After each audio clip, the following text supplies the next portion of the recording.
রিজিকের পেরেশানি আর মানসিক অশান্তি দূর হবে যে 7টি আমলে। মনে রাখতে হবে, রিজিক নিয়ে পেরেশানির ভিতরে আছেন এবং মানসিক অশান্তির ভিতরে আছেন, তাহলে কি করবেন? আমি আপনাকে সাজেস্ট করব, আমি আপনাকে ডিরেকশন করব, আপনি 7টা আমল করবেন, যে আমল করলে আল্লাহ পাক রব্বুল আলামিন রিজিকের পেরেশানি দূর করবেন, মানসিক অশান্তি দূর করবেন, আমার আল্লাহ আপনাকে প্রশান্তময় জীবন দান করবেন। মনে রাখতে হবে, রিজিকের পেরেশানি আর মানসিক অশান্তি এটা মারাত্মক লেভেলের একটা ক্ষতিকারক একটা বিষয়।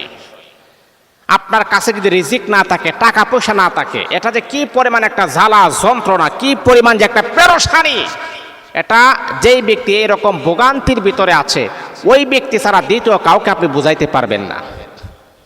আরে বাবা, আপনি তো সোনার চামচ মুখে দিয়ে আপনি বড় হয়েছেন, আপনি কিভাবে দুঃখ কষ্ট যন্ত্রণা ডিপ্রেশন হয়রানি পেরেশানি আপনি কিভাবে বুঝবেন?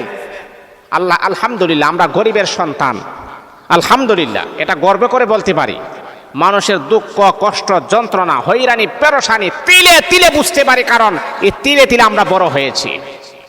রিজিকের পেরেশানি আর মানসিক অশান্তি দূর হবে মাত্র 7টা আমলের মাধ্যমে। এই আমলগুলো আপনি করবেন, এই আমলগুলো আপনি করবেন। আহা, কি পরিমাণ একটা টানা হেসা ছিল! আলহামদুলিল্লাহ, এই আমলগুলো করার পরে আল্লাহ পাক রব্বুল আলামিন এখন আমাকে, আমি মনে করি যে আমি পৃথিবীর শ্রেষ্ঠ ধনী। আমি মনে করি, আপনারা মনে করতে পারেন হুজুর আপনি পৃথিবীর শ্রেষ্ঠ ধনী, আপনার টাকা আছে। না ভাই, আমার ব্যালেন্স জিরো, টাকা নাই, কিন্তু আমি যে মানসিক যে একটা শান্তির ভিতরে আছি, 1000 কোটি টাকার মালিক যে, ওই ব্যক্তি মনে হয় এইরকম মানসিক শান্তির ভিতরে নাই। আল্লাহ আমাকে এই শান্তিটা দিয়েছেন, আলহামদুলিল্লাহ। এর চাইতে বড় সুখী আর কে হতে পারে? এর চাইতে বড় সুখী আর কে হতে পারে? এই জন্য আমি আপনাকে বলছি, দিলের কান লাগায় কথাগুলো শুনবেন। বাবারে, টাকা পয়সা মানুষকে শান্তি দিতে পারে না, টাকা পয়সা মানুষকে সুখ দিতে পারে না, টাকা পয়সা মানুষকে আনন্দ দিতে পারে না। কেন? এটার বাস্তব প্রমাণটা হচ্ছে, মনে করেন আপনার শরীরে এমন কিছু রোগ বাসা বাঁধছে, এমন কিছু রোগ আপনার শরীরের ভিতরে আছে। এখন এই রোগটা হওয়ার পরে আপনার কাছে, আপনার সামনে বিভিন্ন প্রকারের বিভিন্ন আইটেমের খাবার রাখা আছে, বিভিন্ন আইটেমের খাবার রাখা আছে, বিভিন্ন আইটেমের খাবার রাখা আছে। তারপরে আব্বু তুমি যাওগা, বিভিন্ন আইটেমের খাবার রাখা আছে, কিন্তু তারপরও কি আপনি খাবার খাইতে পারতেছেন না? কারণ আপনি অসুস্থ। আপনি অসুস্থ, আপনি খাবার খাইতে পারতেছেন না, কারণ আপনার এইরকম রোগ হয়েছে, যার কারণে আপনার অসুস্থতা দূর হচ্ছে না। মনে রাখতে হবে যে টাকা পয়সা থাকলে যে আপনার এই রোগটা ভালো হবে তা নয়। এটা আল্লাহ পাক রব্বুল আলামিন আপনাকে দিয়েছেন, এটা আল্লাহ তাআলার তরফ থেকে একটা পরীক্ষা। তা সম্মানিত হাজিরিন, রিজিকের পেরেশানি আর মানসিক অশান্তি দূর হবে মাত্র 7টা আমলের মাধ্যমে। আজকে আমরা সেই 7টা আমল সম্পর্কে আমরা জানবো। 7টা আমলটা কি?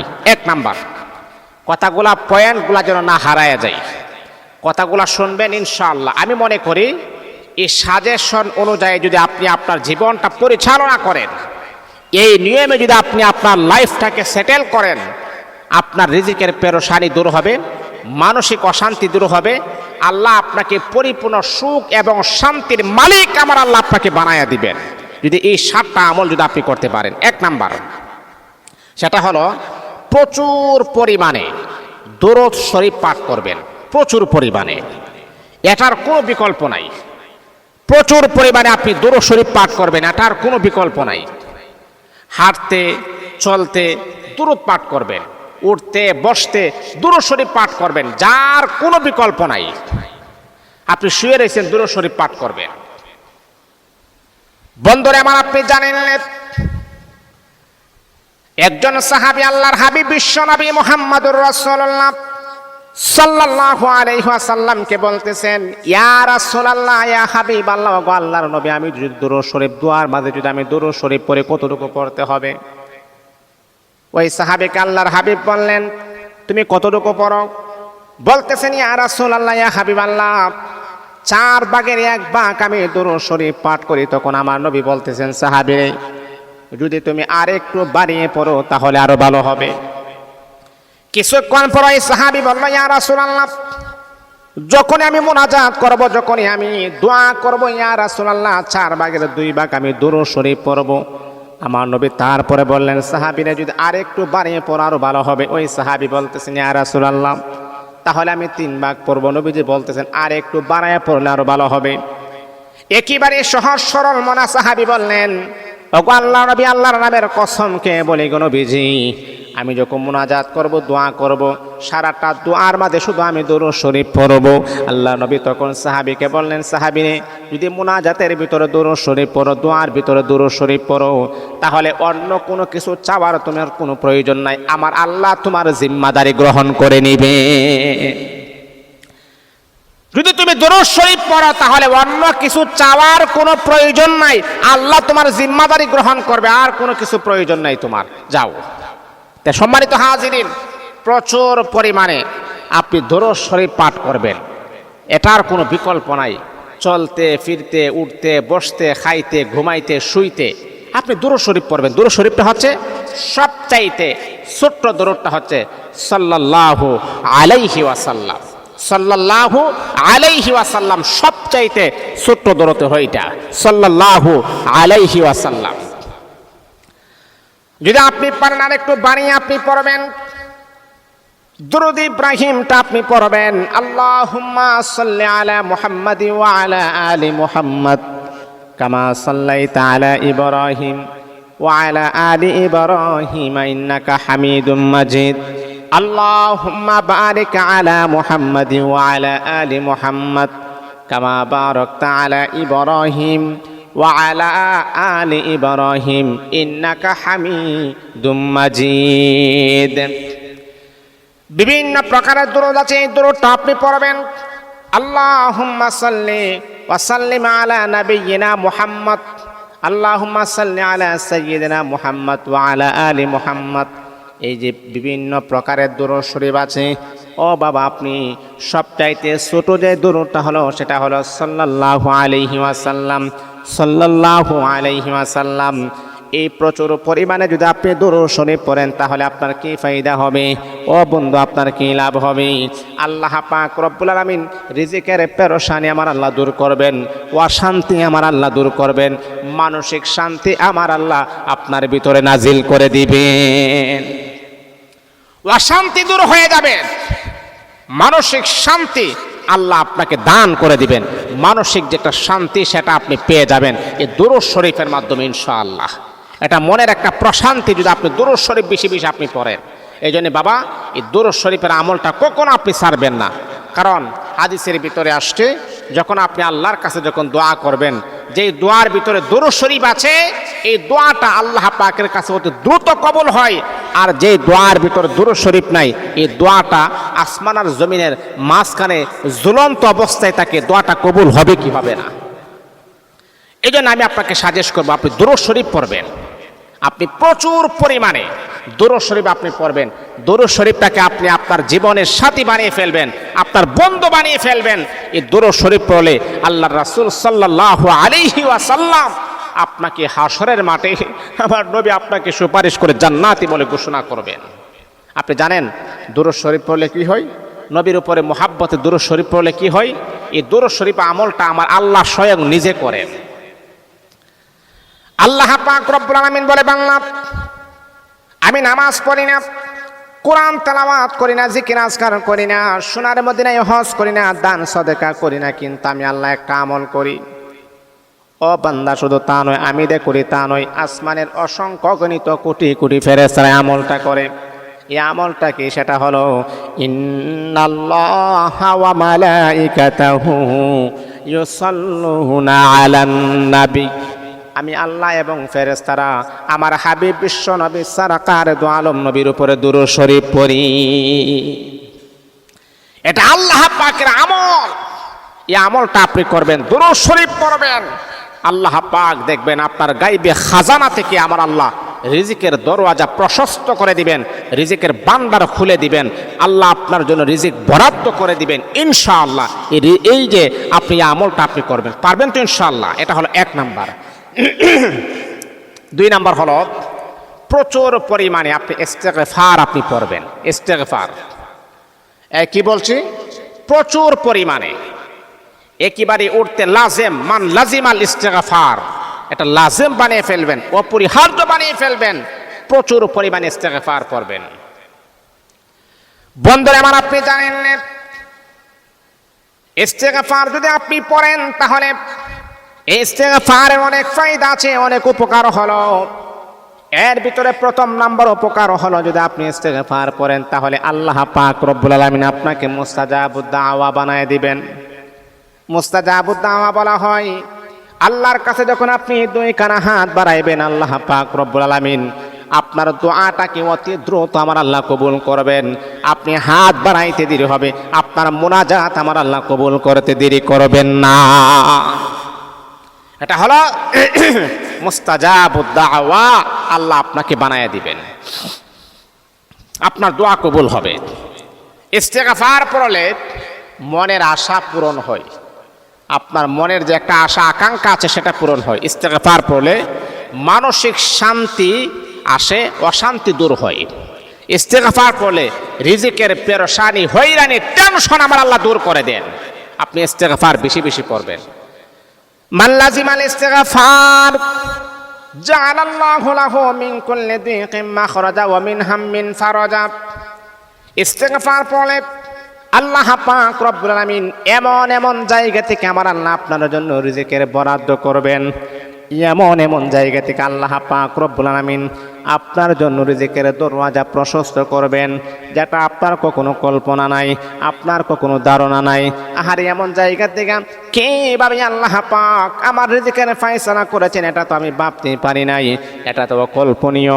কিন্তু বান্দারে আপনি জানেননি, আপনার কাছে এটা অকল্পনীয় মনে হতে পারে, আমার আল্লাহর কাছে এটা অকল্পনীয় মনে হবে না। ইস্তেগফার আপনি পড়বেন। ইস্তেগফার অনেকগুলো আলফাজ আছে, শুধু আপনি না পারলে মুরব্বী বাবারা কথা বলবেন না, যুবক ভাইরা শোনো, ইস্তেগফার অনেক আলফাজ আছে। যেমন একটা ইস্তেগফার হলো আস্তাগফিরুল্লাহ, এতটুকুই, আস্তাগফিরুল্লাহ আস্তাগফিরুল্লাহ আস্তাগফিরুল্লাহ, এতটুকু আপনি পড়বেন। যদি আপনি আর একটু বাড়ায় পড়তে চান তাহলে আপনি পড়বেন আস্তাগফিরুল্লাহ ইন্নাল্লাহা গফুরুর রহিম, আস্তাগফিরুল্লাহ ইন্নাল্লাহা গফুরুর রহিম। যদি আপনি বলেন না হুজুর আরো বাড়ায় পড়বো, তাহলে আপনি পড়বেন আস্তাগফিরুল্লাহ রাব্বি মিন কুল্লি যামবি ওয়া আতুবু ইলাইহি লা হাওলা ওয়ালা কুওয়াতা ইল্লা বিল্লাহিল আলিয়্যিল আযীম। আমার যুবক ভাইরা, আমার মা বোনেরা, সবচাইতে দামি ইস্তেগফার হলো সাইয়্যিদুল ইস্তেগফার। ইস্তেগফারের ভিতরে সবচাইতে শ্রেষ্ঠ ইস্তেগফার হলো সাইয়্যিদুল ইস্তেগফার। ওই ইস্তেগফারটা আপনারা শিখে ফেলবেন, সেটা হলো আল্লাহুম্মা আনতা রাব্বি লা ইলাহা ইল্লা আনতা খালাকতানি ওয়া আনা আবুদুক ওয়া আনা আলা আহদিকা ওয়া ওয়া'দিকা মাস্তাতা'তু আউযু বিকা মিন শাররি মা সানা'তু আবুহু লাকা বিনি'মাতিকা আলাইয়া ওয়া আবুহু লাকা বিযামবি ফাগফিরলি ফাইন্নাহু লা ইয়াগফিরুয যুনুবা ইল্লা আনতা। ওই ইস্তেগফারটা আপনি পড়বেন, এটার কত ফজিলত আপনি জানেননি। আল্লাহর পয়গম্বর বলেছেন, সকালবেলা যদি কোনো ব্যক্তি সাইয়্যিদুল ইস্তেগফার পড়ে, আল্লাহ পাক রব্বুল আলামিন বিকাল হওয়ার আগে যদি তার ইন্তেকাল হয়ে যায়, আমার আল্লাহ তাকে জান্নাতি বলে ঘোষণা করবেন। আবার যখন আপনি বিকালবেলা সাইয়্যিদুল ইস্তেগফার পড়বেন, রাতের বেলা যদি আপনার মৃত্যু হয়ে যায়, আমার আল্লাহ আপনাকে জান্নাতি বলে ঘোষণা করবেন। এই জন্য প্রচুর পরিমাণে ইস্তেগফার আপনি পড়বেন, জীবনের সাথী বানিয়ে ফেলবেন। ইস্তেগফার পড়লে স্বামী আর স্ত্রীর মাঝে ভালোবাসাটা গভীর হয়, আন্ডারস্ট্যান্ডটা গভীর হয়, মজবুত হয়। ইস্তেগফার পড়লে হয়রানি পেরেশানি ঋণগ্রস্তদের ঋণ পরিশোধ হয়। অনেকে বিদেশ যাওয়ার জন্য ট্রাই করতেছেন কিন্তু হচ্ছে না, আপনার পেরেশানিটা দূর হচ্ছে না, বিদেশ লাইন হচ্ছে না, খুবই টেনশনে আছেন, তাহলে আপনি ইস্তেগফার পড়েন। এই আমলটা আপনি চালু করেন, দেখবেন আল্লাহ আপনার জন্য একটা রাস্তা আমার আল্লাহ ওপেন করে দিবেন, একটা রাস্তা আমার আল্লাহ খুলে দিবেন, যেটা আপনি কখনো ধারণা করতে পারেন নাই। আপনার অকল্পনীয়, আপনার কাছে ধারণার বাহিরে, কিন্তু সেটাই কিন্তু হয়ে যাবে। এই জন্যে ইস্তেগফার আমলটা করবেন। রিজিকের পেরেশানি আর মানসিক অশান্তি দূর হবে যে 7টা আমল করলে। এটা আমি 2টা বলছি। 1 নম্বর হচ্ছে প্রচুর পরিমাণে দুরূদ শরীফ পড়া, 2 নম্বর হলো প্রচুর পরিমাণে ইস্তেগফার পড়া। এবার 3 নম্বর আমলটা কি করবেন? রিজিকের পেরেশানি আর মানসিক অশান্তি দূর হবে যে 7টা আমল করলে। এবার 3 নম্বর আমলটা হলো পুরা দিনে যতবার পারেন, যতবার ইচ্ছা হয় ততবার আপনি পড়বেন লা হাওলা ওয়ালা কুওয়াতা ইল্লা বিল্লাহ, লা হাওলা ওয়ালা কুওয়াতা ইল্লা বিল্লাহ। বন্ধুরা আমার, এই দোয়াটা আপনি পড়বেন, লা হাওলা ওয়ালা কুওয়াতা ইল্লা বিল্লাহ। সারা দিনের ভিতর আপনি যতবার পারবেন ততবার আপনি পড়বেন লা হাওলা ওয়ালা কুওয়াতা ইল্লা বিল্লাহ। বন্ধু, যদি আপনি পারেন 1000 বার পড়বেন, আপনি যদি পারেন 500 বার আপনি পড়বেন, আপনি যদি পারেন 100 বার আপনি পড়বেন। যখনই আপনার সময় হবে, যখনই আপনার সুযোগ হবে, তখনই এই ইস্তেগফার আপনি পড়বেন, এই দোয়াটা আপনি পড়বেন, লা হাওলা ওয়ালা কুওয়াতা ইল্লা বিল্লাহ, লা হাওলা ওয়ালা কুওয়াতা ইল্লা বিল্লাহ। বন্ধুরে আমার, এটা এতটাই পাওয়ারফুল একটা দোয়া, এতটাই পাওয়ারফুল একটা দোয়া। এই দোয়াটা পড়তে দেরি হবে, মালিক আপনার ডাকে সাড়া দিতে 1 সেকেন্ড দেরি করবেন না। এই দোয়াটা 99টা রোগের ওষুধ। আল্লাহু আকবার বলবেন না? 99টা রোগের ওষুধ হলো লা হাওলা ওয়ালা কুওয়াতা ইল্লা বিল্লাহ। আপনার শরীরে এমন কিছু রোগ আছে যেটা ডাক্তার ধরতে পারে না। এই রোগে আপনাকে তিলে তিলে আপনাকে শেষ করে দেয়। আপনার শরীরে এমন কিছু রোগ বাসা বাঁধছে, যেই রোগ ডাক্তারের থার্মোমিটারে, ডাক্তারের যে একটা আলট্রা আছে বা ডাক্তারের যে একটা মেশিন আছে, এই মেশিনে কিন্তু এটা সাপোর্ট করে না, কিন্তু আপনার শরীর রোগটা বাসা বাঁধছে। এত বড় ধরনের রোগ যেটা এখনো ডাক্তারের মেশিনে ধরা পড়ে না, কিন্তু সেই রোগ আপনার শরীরে আছে। এই রোগটা আপনাকে মৃত্যুর কুলে আস্তে আস্তে নিয়ে যাবে। এই রোগ পর্যন্ত এই দোয়াটা পড়লে ভালো হয়ে যাবে ইনশাআল্লাহ। ক্যান্সারের মতো আমরা তো মনে করি ক্যান্সারের কোনো আনসার নাই। আরে বাবা, ক্যান্সারের চাইতে আরো ভয়ঙ্কর কিছু রোগ আছে যেটা ধরা পড়ে না। ক্যান্সারের চাইতে বড় ধরনের রোগ আছে, কিন্তু মনে রাখতে হবে এই দোয়াগুলো যখন আপনি পড়বেন, ইনশাআল্লাহ আমার আল্লাহ আপনাকে সুস্থতার নিয়ামত দান করবেন। কারণ এই দোয়াটার ভিতরে 99টা রোগের ওষুধ হলো এই দোয়াটা। অসুস্থ হয়েছেন, লা হাওলা ওয়ালা কুওয়াতা ইল্লা বিল্লাহ পড়েন, আল্লাহ সুস্থতার নিয়ামত দান করবেন। এটা হলো 3 নাম্বার। 4 নাম্বার হচ্ছে রাতে ঘুমানোর পূর্বে উযু সহকারে ঘুমাবেন। এটা একটা ইবাদত। এই বাবা কি বলছি, এটা কিন্তু একটা ইবাদত। উযু সহকারে ঘুমাবেন, পুত পবিত্র অবস্থায় আপনি ঘুমাবেন। কারণ পুত পবিত্র অবস্থাকারীকে আমার আল্লাহ পছন্দ করেন, আমার আল্লাহ ভালোবাসেন, আমার আল্লাহ মুহাব্বত করেন। এটা আল্লাহ তাআলা কোরআনের বিধান, এটা আমার নিজের মন গড়া কোনো বানানো কথা নয়, আল্লাহ কোরআনে বলেছেন। মহান রব্বুল আলামিন, আরশের মালিক আল্লাহ পাক রব্বুল আলামিন কোরআনে হাকিমের ভিতরে আমার আল্লাহ বড় সুন্দর চমৎকার আকারে জানায়া দেন, ইন্নাল্লাহা ইউহিব্বুত তাওয়াবিন ওয়া ইউহিব্বুল মুতাতাহহিরিন। আল্লাহ পাক রব্বুল আলামিন তওবাকারীকে আমার আল্লাহ পছন্দ করেন। 2 নাম্বার হলো পুত পবিত্রকারীকে আমার আল্লাহ ভালোবাসেন, পুত পবিত্রকারীকে আমার আল্লাহ মুহাব্বত করেন, পছন্দ করেন। যারা পুত পবিত্র অবস্থায় থাকে, বন্ধুরা আমার, যখনই আপনি রাতের বেলা যখন আপনি ঘুমাবেন, উযু করে আপনি ঘুমাবেন, উযু সহকারে আপনি ঘুমাবেন। এতে করে আপনার কি হবে আপনি জানেননি। উযু সহকারে যদি আপনি ঘুমান, সারা রাত্র ঘুমানোর পরেও ঘুমের সময়টাও আমার আল্লাহ আপনার আমল নামার ভিতরে ইবাদত বলে গণ্য করা হবে। উযু করে উযু সহকারে আপনি ঘুমাবেন, পুত পবিত্র অবস্থায় আপনি ঘুমাবেন। এই যে ঘুমানোর সময়টা, যেখানে কোনো নেক আমল করেন নাই, জিকির আজকার করেন নাই, নামাজ পড়েন নাই, তাসবিহ তাহলিল পড়েন নাই, কিন্তু এই যে ঘুমের সময়টাও আল্লাহ নেকের আমলের ভিতরে লিপিবদ্ধ করে দিবেন। আল্লাহু আকবার, আল্লাহু আকবার। তাহলে 4 নাম্বার হচ্ছে রাতের বেলা ঘুমানোর পূর্বে উযু সহকারে আপনি ঘুমাবেন। 5 নাম্বার হলো যে মানুষকে আগে আগে সালাম দেওয়ার চেষ্টা করা। সালামের জন্য অপেক্ষা করবেন না যে অমুকে আমাকে সালাম দেবে, আমি তো জজ সাহেব, আমি তো এই সাহেব, সেই সাহেব, আমি তো ইমাম সাহেব, আমি তো কারি সাহেব, আমি এই সাহেব, আমি হাদিস সাহেব। আরে বাবা রে বাবা, আমরা আমাদের ভিতরে অহংকার বেশি। এটাই হলো সবচেয়ে মূল সমস্যা। আমরা অহংকারের ভিতরে ডুবে যাচ্ছি। আরে বাবা, অহংকার আপনি কেন করবেন? এক ফুটা নাপাক থেকে আমার আল্লাহ আপনাকে তৈরি করেছেন, সৃষ্টি করেছেন। মা বাবার বৈধ মিলামিশার মাধ্যমে এক ফুটা নাপাক যেই বীর্য শরীরে লাগলে গোসল না করা পর্যন্ত শরীর পবিত্র হয় না, শরীরে লাগলে কাপড় লাগলে কাপড়টা দৌত করা না পর্যন্ত পবিত্র হয় না, এমন একটা নাপাক জিনিস দিয়ে আমার আল্লাহ আপনাকে বানাইছেন, আর আপনি অহংকার করেন। হ্যাঁ, আপনাকে অহংকার করার সাহসটা কে দিয়েছেন? অহংকার করতে পারে একজন, তিনি হচ্ছেন আহকামুল হাকিমিন, আল্লাহ পাক রব্বুল আলামিন। আর পৃথিবীর কোনো মানুষ অহংকার করতে পারে না। অহংকার করবেন জাহান্নামী হয়ে যাবেন, অহংকার করবেন অধঃপতন আপনার শুরু হয়ে যাবে, অহংকার করবেন মানুষ আপনাকে সম্মান করবে না। মুতাওয়াজি, বিনয়ী হন, নম্র হন, ভদ্র হন, মানুষ আপনাকে সম্মান করবে, মানুষ আপনাকে ভালোবাসবে, মানুষ আপনাকে মহাব্বত করবে। বিনয়ের গুণ আপনার ভিতরে অর্জন করতে হবে। তাহলে বন্ধুরা আমার শোনব, রিজিকের পেরেশানি আর মানসিক অশান্তি দূর হবে যে 7টা আমল করলে। এর ভিতরে 5 নাম্বার হলো আপনি মানুষকে আগে আগে সালাম দিবেন, মানুষকে আগে আগে সালাম দিবেন। ও বন্ধুরা আমার, আপনি বড় হয়েছেন, কি হয়েছে? ছোট বাচ্চাদেরকে আপনি সালাম দিবেন।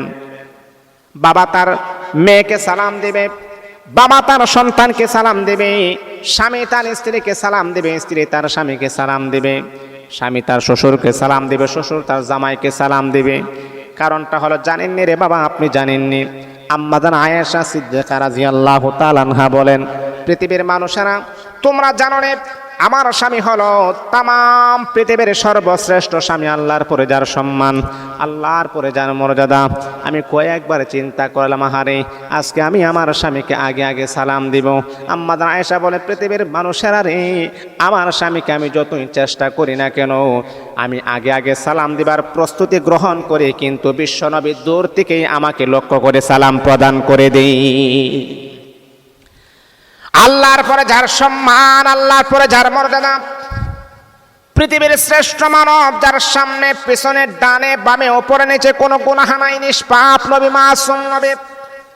এই পৃথিবীতে যত নবী রাসূল পৃথিবীতে আসছেন, সব চাইতে পাওয়ারফুল এবং দামি নবী আম্মা জান আয়েশা বলেন, ওই নবীকে আমি দেখলাম আগে আগে সালাম দিতেন, ছোট বাচ্চাদেরকে আল্লাহর হাবিবে সালাম দিতেন, এমনকি মহিলাদেরকে আল্লাহর হাবিবে সালাম দিতেন। আর তুমি কেমন হয়ে গেছো? 10 টাকার মালিক তুমি হয়ে গেছো, 20 টাকার মালিক তুমি হয়ে গেছো, তোমার অহংকারের মাদ্দা বের হয়ে গেছে। না না, তুমি তো আল্লাহর হাবিবের জুতার দুলির সমানও না, প্রস্রাবের সমানও তুমি না, তাহলে তুমি কেন সালাম দাও না? এর মানে হলো তুমি অহংকারী, আর অহংকার ব্যক্তি কখনো জান্নাতে প্রবেশ করবে না। অহংকার, হ্যাঁ, তুমি 2 পয়সার মালিক, তুমি অহংকার করো। হ্যাঁ, তুমি ইংলিশ মিডিয়ামে পড়ো, ট্রলি ভাবে ইংলিশ বলতে পারো, তুমি অহংকার করো। আমেরিকা লন্ডনে যাও, যারা জুতা সেলাই করে তোমার চাইতে আরো বেশি করে ইংলিশ তারা বলতে পারে, ট্রলি ভাবে তারা ইংলিশ বলতে পারে। তুমি অহংকার করো, 2টা কথা বলতে পারো শুদ্ধ করে, তুমি খাইছো, পড়ছো, ঘুমাইছো, তুমি অহংকার না। এটা কোনো মানুষ সে অহংকার করতে পারে না। অহংকার করবেন আল্লাহ পাক রব্বুল আলামিন। এই জন্যে অহংকার মুক্ত হয়ে সেটা হলো আপনি আগে আগে সালাম দিবেন। দরজার সামনে দাঁড়িয়ে আপনার স্ত্রীকে সালাম দিবেন। জীবনে তো সালাম দেন নাই, হঠাৎ করে যদি স্ত্রীকে সালাম দেন, স্ত্রীর দরজা আর খুলবে না, বলবে মনে হয় আমার স্বামীর ভূতে ধরছে। হ্যাঁ, জীবনে এত বছর বিবাহ হয়েছে, 30 বছর হয়ে গেছে, একবারও সালাম দেয় না, আজকে লম্বা সালাম দিছে, এর মানে হলো জিনে বর করছে। তো এই জন্য এই যে একটা প্রভাব, এটাকে আমাদের দূর করতে হবে, এইগুলাকে আমাদেরকে দূর করতে হবে। এই জন্য আমি আপনাকে বলছি, আপনি সালাম দিবেন। রাস্তাঘাটে দেখা হয়েছে কাবুল সালাম বা আদাল কালাম, প্রথমে সালাম তারপরে কথা বলবেন। ছোট ছোট বাচ্চা, তাদেরকে আপনি সালাম দিবেন। দেখবেন আপনি কি জানেন, আপনি একটা শিক্ষা দিচ্ছেন। এই যে ছোট বাচ্চাকে আপনি যখন আগে আগে সালাম দিবেন, ওই বাচ্চাটাকে 1 দিন 2 দিন 3 দিন যখন সালাম দিবেন, ওই বাচ্চারাও চিন্তা করবে একজন মুরব্বী মানুষ আমার দাদার সমান, বাবার সমান, আমাকে আগে আগে সালাম দিই, আজকে আর ওনাকে সালাম দিতে দিব না, আজকে আমি তাকে আগে সালাম দিব। আল্লাহু আকবার। এই যে একটা প্র্যাকটিক্যালি ভাবে আপনি বাচ্চাটাকে শিক্ষা দিয়েছেন, এটার সওয়াবও কিন্তু আপনি পেয়ে যাবেন। আর সালাম দিলে শান্তি, সালাম দিলে 90টা নেক, আর সালাম উত্তর যে দিবে 10টা নেক, তাহলে আপনি 90টা নেকের মালিক হয়ে যাবেন। এটা ভালো না? তাহলে এই সালাম দিলে রিজিকের পেরেশানি আর মানসিক অশান্তি দূর হয়ে যায়। এটা হলো 5 নাম্বার। 6 নাম্বার হলো অবশ্যই হালাল খাবার আপনাকে অন্বেষণ করতে হবে, হালাল খাবার খেতে হবে, ইনকাম সোর্সটা আপনার হালাল হতে হবে। হারামের ভিতরে আরাম নাই। সুদ খেয়ে ঘুষ খেয়ে বিল্ডিং বানাইলেন, ঘুমাইছেন, ঘুম হবে না। সুদের টাকা দিয়ে আপনি হজ করেন, কবুল হবে না। সুদের টাকা দিয়ে আপনি ঘর বানাইলেন, সেই ঘরের ভিতরে প্রশান্তময় ঘুম আমার আল্লাহ দিবেন না আপনাকে। হারাম টাকার ভিতরে কখন আরাম নাই, শান্তি না। হালাল কম ইনকাম করবেন, কম খাবেন, কম পড়বেন, এর ভিতরে শান্তি প্রশান্তি। একটা রিক্সার ড্রাইভার দেখবেন আপনি, ভ্যান গাড়ি চালক দেখবেন আপনি, সারাদিন হাড় ভাঙ্গা পরিশ্রম করে, প্রচুর পরিমাণে পরিশ্রম করে। পরিশ্রম করার পরে 300 টাকা, 400 টাকা, 500 টাকা ইনকাম করে। করার পর আপনি দেখবেন তার ঘরের ভিতরে শান্তির অভাব নাই। ভালো একটা সোফা নাই, ভালো একটা খাট নাই, ভালো একটা বিছানা নাই, ভালো একটা বিছনার চাদর নাই। এই যে একটা মানুষ যা ইনকাম করেছেন তাই দিয়ে কিন্তু খাবার নিয়ে আসছেন, এই যে একটা শান্তি। খাবার খাওয়ার পর শুইতে দেরি হয়েছে, আল্লাহ রহমতের ঘুম তার 2 চোখে দিতে 1 সেকেন্ডও দেরি হয় নাই। আর আপনি জজ সাহেব, হ্যাঁ, আপনি সুদ করবে একটি এত বিশাল বড় বিল্ডিং বানাইছেন, ডুপ্লেক্স বিল্ডিং বানাইছেন, এয়ার কন্ডিশন, তারপর আপনি এসি লাগাইছেন, ভালো বিছানা, ভালো চাদর, ভালো এয়ার কন্ডিশন, কোনো অভাব নাই। শান্তি আর শান্তি দেখলে মনের শান্তি আসে, কিন্তু মনের শান্তি আসে ঠিকই, কিন্তু আপনার 2 চোখের ঘুম হারাম হয়ে গেছে, কারণ হারামের ভিতরে আরাম নাই। এটা অবশ্যই হালাল খাবার খেতে হবে। এটা হলো 6 নাম্বার। 7 নাম্বার হচ্ছে খুবই ইম্পর্টেন্ট, এটা হলো খুবই দামি জিনিস। এটা হলো কখনো কোনোভাবে যেন নামাজ যেন কাজা না হয়। নামাজ পড়লে রিজিকের পেরেশানি আর মানসিক অশান্তি দূর হবে। আপনি নামাজ পড়বেন, আল্লাহ রিজিক বাড়াইয়া দিবেন। এই কথাটা আমি কেন বললাম? এই আমার যুবক ভাই, কেন আমি বললাম, কি কারণ আমি বললাম?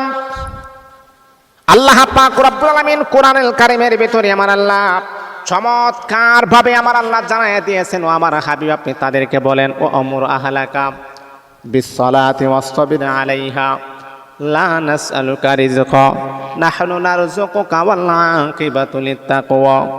ও নবী আপনি বলেন, ও আমুর আহলাকা, তারা যেন নামাজ পড়ে, তারা যেন নামাজ পড়ে এবং তারা তাদের পরিবারের যেন নামাজ পড়ে। ওয়াসতাবির আলাইহা, তারা যেন অ্যাক্টিভের সাথে নামাজ পড়ে। আজকে নামাজ পড়লাম, আগামীকালকে আমি নামাজ পড়বো না, না না।